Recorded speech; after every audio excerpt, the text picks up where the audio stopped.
Mga ka-idol, ito, kuha po tayo ng bignay. Dami namin bignay. Malapit na po siya mahinog. Pero maganda na po sausaw sa bagong. Tara, samahan nyo ako. Nangatid ba kayo? Panahon na naman ng bignay mga boss. Ayan, namumutik-tik ng bunga ang aming bignay. Ito ang patunay ng bignay. Ayan, namumutik-tik ng bunga. Ayan mga boss.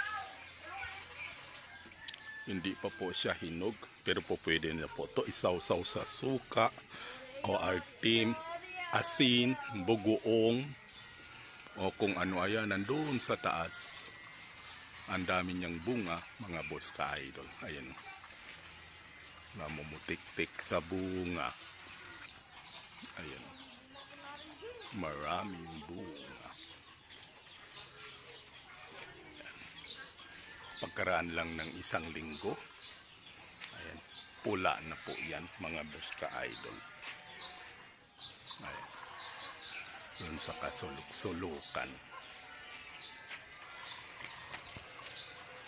Then ito, lumipat na naman tayo sa kabilang puno upang i-flex natin itong mga bignay na hitik sa bunga. Ayan o.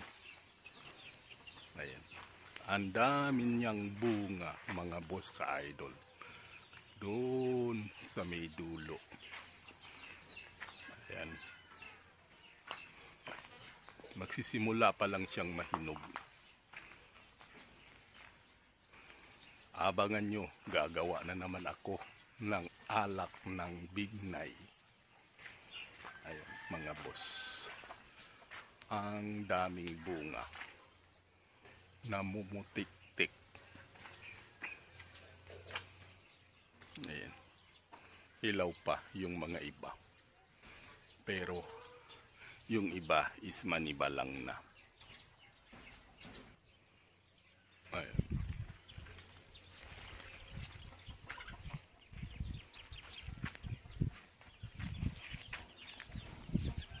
Bignay na namumutik-tik ng bunga.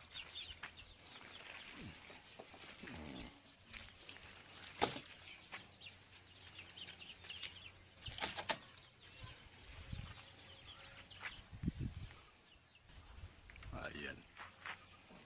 O, diba? Ayan, mga hilaw pa. Ayan. Parang kumpol-kumpol din ng ubas to, mga boss ka-idol. O, diba?